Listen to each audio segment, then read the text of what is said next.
Hi, I'm Jan with Jan Patek Quilts, and I do needle turn applique. What we're going to focus on today is my newest little table stand quilt, 2015 Holly Tree Lane. And this is the front. And how these work is you hang it over so you can set it on a coffee table or something like that. And if you don't have a coffee table to set it on, you can just make two, if it's going to hang on a wall or do something like that. Okay, and I'm going to turn it this way because what we're going to focus on right now is this, getting this right. The first one I tried, I sewed the circle for the ornament and then sewed this on it, and I really didn't like the way it turned out quite as well as I wanted to, because it was real hard to get this edge exactly right on when you were turning this piece under and sewing it to here. So I decided I would do it differently, and I would do a little tutorial on how to do that. I thought I'd mention I also don't like just a plain blank wall. My house doesn't have any. And so I didn't think my studio should either. So that is Let It Snow, and there is a tutorial on the snowman's arms if you want to go look at that. But it's just a backdrop. We're not going to do anything with that. What we're going to do something with is this ornament. And the first thing I did was cut out the circle. Here's my pattern. Laid it on here, and as you can see, it's not just a 1/4 inch, it's 3/8 to a 1/2 inch all the way around, okay? And then when I cut out the piece for this, and for this, I cut them really wide also on the ends. Not on this part or here, but on the ends, I cut them big, okay? So they were quite a bit more than 1/4 inch. All right. And then I did sew this on to the white and the little dots on. And the dots are 1/2 inch dots from your office supply stores or Walmart or wherever you get them. Anyway, and those are 1/2 inch dots. Okay, so then I made those and I sewed those on. And then I sewed this on to the back and then trimmed the edges of this to match this. Okay, to match the circle I had cut out for the ornament. And then I cut out the back because I'm going to quilt this. This is going to be hand quilted. So I didn't want to have to quilt through the blue too. Okay, it's going to be enough to quilt through the background and then the backing, which is a navy blue homespun. I love homespuns for backings. Okay, so then you just do it like you do any other one. In the process of this, my circle had come out.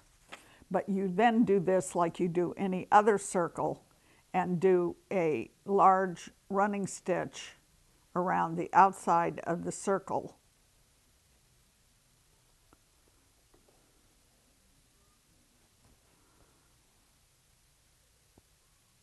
Which is kind of boring to watch, but it is. We need music or somebody telling jokes or something anyway. Anyway, although I must tell you, my husband watches cooking shows and it drives me crazy every time they play music if somebody's chopping something up or stirring something or something. Come on, we're not so bad we have to have music for everything. Okay, now we've got to have noise for everything. I remember the kids when they were young and we were getting ready and we were going to school and everybody's finally piled into the car and everybody has clothes and everybody has lunch or lunch money and all their homework and all their books and everything. And we get in the car and the first thing they want to do is turn on the radio. And the last thing I want to do is turn on the radio. I want some peace. And it was a rule until we got to the top of the first hill. No noise. Okay. Anyway, no noise while I sit and stitch. Okay. then pull all the way around. And it seems to be caught here. And I don't know why. Isn't that interesting? That will happen. We're going to take that out now and find out why this is catching here.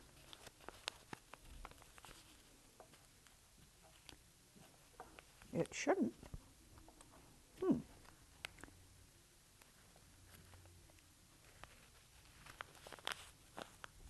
It just was. It's working now.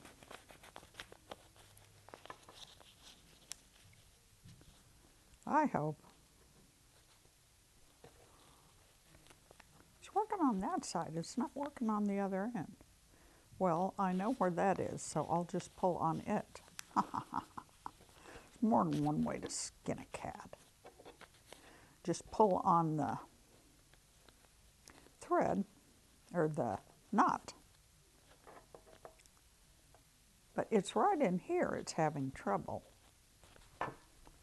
getting through. And there's no knot there or anything. Oh well, it'll pull. And then I will have to take my now see, oh, that's because I'm pulling on the wrong side.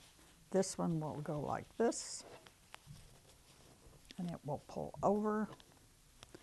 And then what I will do is I will take, and see, it's always nice if something does go wrong when we're doing this, because I always tell people that when I'm teaching workshops. Good, let's have something go wrong, because something is going to go wrong sometimes. And then we can figure out how to fix it. And as I tell people when I'm teaching, don't worry about it. You come to me and I can tell you how to fix it. And the reason I can tell you how to fix it is because it's happened to me. So even if it's something that you made a mistake on, I've already made them. I'm pretty good at making mistakes. All right, there it's finally going to even in. I think maybe I should have been closer to the edge here, is why that was having so much trouble. But there. And I don't even have to rethread my needle. I'm just going to tie these two ends into a knot. There. And you'll cut that off, of course. But there is your ornament. And this edge didn't have to be sewed to that while there was paper in it. And then you'll sew this to the background and then sew on your little top. There. And to recap what we did today, in order to do our ornament, it works a lot better if we sew our stripe or our strip across here on the ornament to the background before we gather up the circle, instead of trying to put it on afterwards. So, we hope you've enjoyed this tutorial from Jan Patek Quilts. If you have, please subscribe to our channel. Thanks, and have a good day.